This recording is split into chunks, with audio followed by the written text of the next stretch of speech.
What's good, YouTubers and YouTubettes? This is JB Sports back again with another one.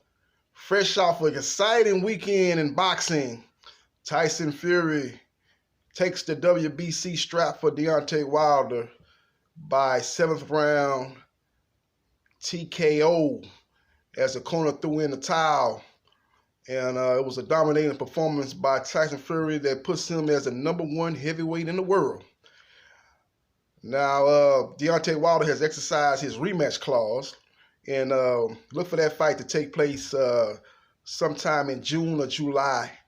That's the target date for that. They're going to try to stay out of August. The fight's got to be made by August at the latest, but they're going to try to have that fight before August, because when you start getting in the month of August, you start getting into the NFL preseason games and stuff like that. So, NFL is the #1 sport in America. And even the preseason games give high ratings, so they're going to try to get that fight in either June or July. But we got some other boxing news going down. Other boxing news, man. We got a couple of fights getting announced for April the 17th. First of all, the main event's going to be a good fight. You got Maurice versus Regis Prograis. You got Dallas versus New Orleans. It should be a good matchup. It's going to take place on DAZN in Oxen, Maryland, right outside of the Washington, D.C. area, going down April the 17th. Should be a good card, man. It's going to be at a catch weight, as both guys are looking to eventually move up to the 147-pound welterweight division. But they're going to be fighting at a catch weight of 143. Both guys held the title at 140 pounds. That's junior welterweight.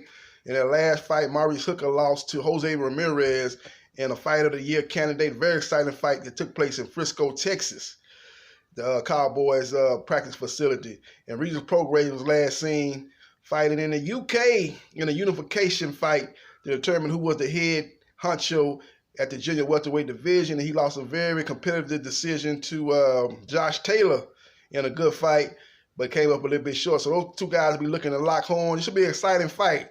I heard some recent comments about Regis Prograis saying, he said, yeah, it's close to being signed. That's what he said during the weekend. It's close to be signed. We still got some I's to dot and some T's to cross. But everybody's saying it's going to be an exciting fight. But I don't feel it's going to be that exciting. It's going to be one-sided in my favor, man. I don't think it's going to be exciting and competitive like a lot of people think. So Regis Prograis is talking with a lot of confidence, but I have to disagree with him on that, man. I think this is going to be a good fight. This is a true, to me, a 50-50 fight. I think it's going to be a good fight, man. You got the size, the size and length of Maurice who throws a lot of punches, and you got the technical skills of Regis Prograis. He's got that knockout power. But he's a little bit short of stature, so he's going to have to get in close to try to close the distance and make it an inside type of fight if he wants to prevail in that fight. So it's just a good matchup of guys that's both coming off competitive losses. Hooker got stopped, but he had his moments in that fight with Jose Ramirez. But Jose, he just couldn't.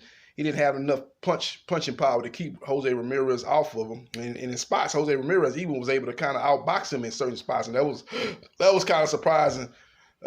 Seeing that Jose Ramirez was more of a pressure fighter who didn't mind taking two to get off his shots, to get inside and work the body, but he was able to outmaneuver Maurice at spots of that fight. So he showed that he showed a different dimension to his style. So that was a good performance by him, and not a bad loss for Maurice man. So both guys will be looking to get back into the winning streak. Should be a good matchup, man. We get close to the fight, I'll get an in-depth analysis on that fight, but just a sneak peek on it, man, it's going to come down to can Regis Prograis close the distance. He's got to get inside, and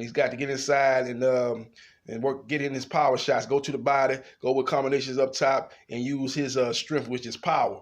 Now, if the fight is from a distance and stuff like that, and it come down to activity, it's going to be in Maurice Hooker's favor, because he throws a lot of punches, especially for a junior welterweight. He throws punches like he's a lightweight or bantamweight. He throws a lot of punches per round, man. Very, very offensive minded.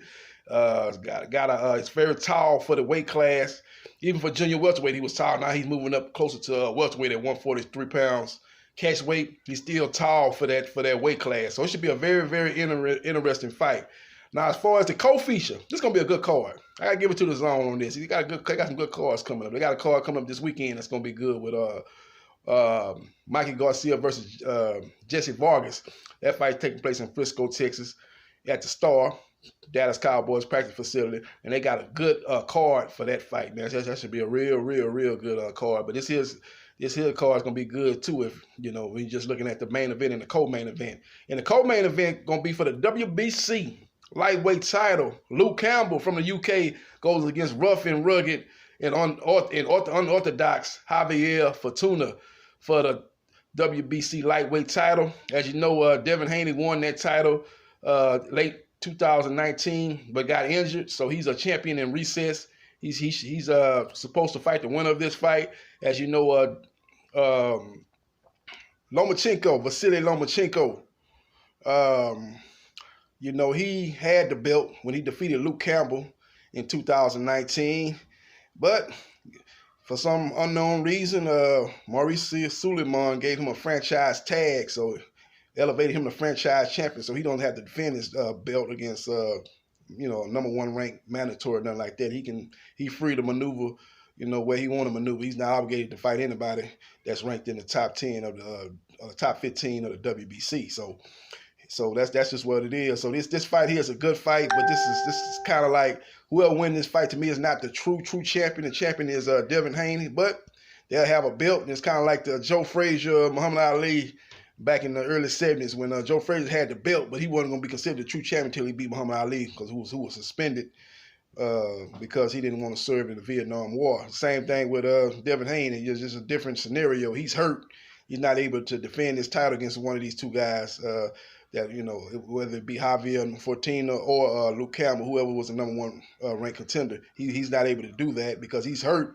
So they're going to fight, and the winner of that's going to have to beat Devin Haney if they want to be considered the champion at lightweight, the WBC lightweight champion. They'll have the belt, but they won't be truly looked at least in my eyes, the champion until they beat Devin Haney. But it's a good matchup, man, because you got the guy like Luke Campbell, very tall, just like Maurice Hicker's tall for his weight class at 140 and then moving up to 147 eventually.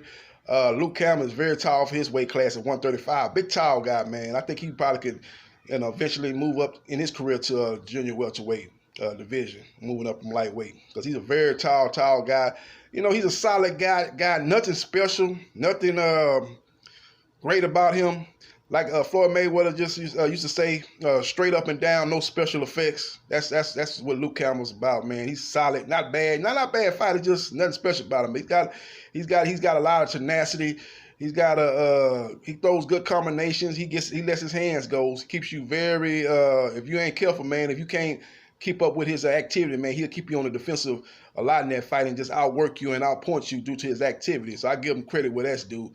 But he's a very tall guy. Sometimes at spots of fights, he gives away his height. You know, fights a little bit too small for somebody that's as tall as he is at that weight class. He should be able to use his height, use the jab a little bit more, control distance, and beat guys based on his based on his size and length.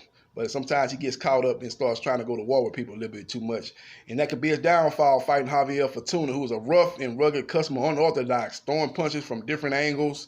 The guy is not no typical, 1-2 puncher where I'm gonna throw the left jab, throw the right hand, or throw the left hook, throw the right hand. He's throwing punches from different angles, from weird angles. And if you're a fundamentally sound boxer like Luke Campbell, Javier Fortuna can cause a lot of problems for him, because he's going to be hard for him to replicate a fighter like that in a training camp, because he fights like no other guy fights in boxing. This guy's very unorthodox, very rugged too. Don't mind using his head. He's kind of got that Sean Porter as far as that go. He's very rough and rugged, man. If you can't handle it, that's your problem, not his. He's not gonna let up, man. He's gonna bring the heat to you. He's gonna hit you with fist, elbows, headbutts. He's gonna throw you around the ring, try to manhandle you, try to rough you up, have you all up on the ropes. He might even try to push you off the rope. The guy's just rough and rugged type of customer, man. He's gonna give Luke Campbell, who's like I said, a solid fighter, nothing special. But he's shown that he can fight too in close quarters too. He ain't no punk either. He's a guy that can go get down and dirty, get in the mud too. So it should be a very, very interesting fight. But the key to this fight is, can Luke Campbell handle the ferocity, the aggressiveness, a fighter that's being unorthodox, guy, like I said, throwing punches from weird angles, a guy that might headbutt you, you might have a cut over your eye. You're going to face some adversity in this fight, Luke Campbell. So you're going to have to dig deep. Things ain't going to be going smooth. It ain't going to be no peaches and cream in that ring. You're going to face adversity. If you can answer the call for the adversity, you can win the fight. But if you can't answer that call, if you let You let what he do bother you and affect you, and you know, when he's making it a real tough and grimy type of fight, and you can, you know, and it's getting hot in that kitchen, and you try to run up out that kitchen, you're gonna lose this fight, little Campbell. And that's what's gonna boil down to. You got to be able to understand what type of fight you're gonna be into fighting Javier Fortuna. You ain't fighting no basic fighter. Well, all I gotta do is get my game plan down, and I just got to set the right hand up and use my jab, go to the body, this and that. All that's gonna get thrown out the window when you fighting Javier Fortuna. It ain't about that. All that get thrown out the window. You got to hit him with some shots to keep him up off you, and you got to be able to understand that when you think he ain't in position to throw a punch, yeah, he in position to throw a punch. He ain't got to hit, feet ain't got to be set and throw the right hand, or he ain't got to be, you know, fainting like he gonna faint. He trying to feint to set the left hook up. Ain't none of that. This ain't boxing one-on-one if it come down to Javier Fortuna, man. It's almost like a no holds barred street fight when you fighting him, man. You just got to be ready for anything at any time, at any moment, and you just got to be ready, man. You got to use that jab, stick that jab in his face consistent him, and keep him at a distance. And when he do try to rush in with that foolishness, you got to catch him with some hard shots, right hand, left hook, and make him respect, and keep hitting him with that jab and make him reset. And don't let him bogard you around that ring. Because if he bogard and manhandle you around that ring, that means that Javier Fortuna is going to end up winning the fight.